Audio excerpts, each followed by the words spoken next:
What is the hidden epidemic of the most hidden chronic diseases? Dr. Benjamin Yeah. from the University of Birmingham. Yeah. So at the root of most of the chronic diseases is one common core. Or you can imagine all of these diseases, heart disease, diabetes, fatty liver disease. It's like they're branches coming off of the same trunk of a tree. And that trunk of that tree is insulin resistance. That is what is at the root of all of these chronic diseases. It's the one thing they all have in common. And what do we recommend for people to prevent this? Yeah. The key is to improve insulin sensitivity. And thankfully, that is most effectively done through just changing lifestyle, changing diet, what you eat, and how frequently you eat it. I think the problem with the sugar and the insulin, blood sugar, once you eat like a junk food or like simple carb, that's the cycle I think of. Yeah. So one of the problems in our world today is that on average, globally, 71% of all calories are coming from carbohydrates. Now, carbohydrates in and of themselves are not bad, but the way we eat them is not good. Most people get their carbohydrates from bags and boxes with barcodes.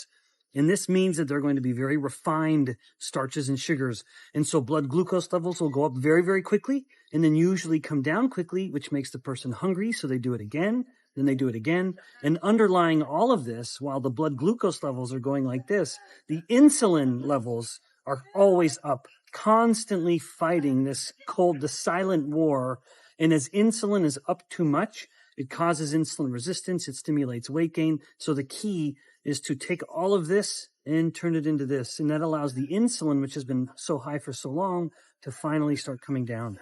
This is why we recommend the BioLife Slim or balance, the fiber, I mean. Yeah, right. So my first rule for improving insulin resistance is, and always has been, control carbs.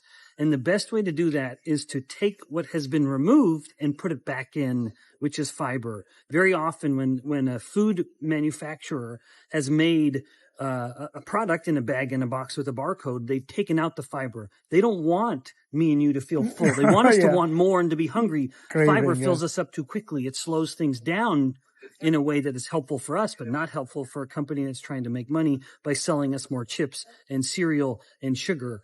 And so, the first thing, control carbs, and that means focus on fiber. That's part of that rule of being smart about your carbohydrates. And this is how we design a Feel Great program, yeah?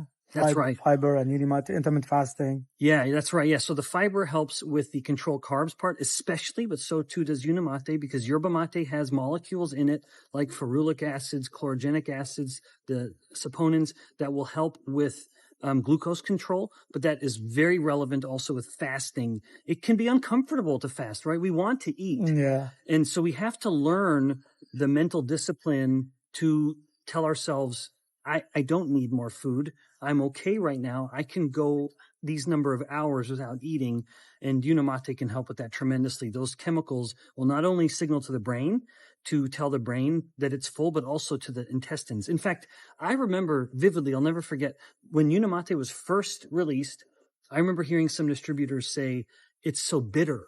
It tastes very bitter. Interestingly, the gut has cells.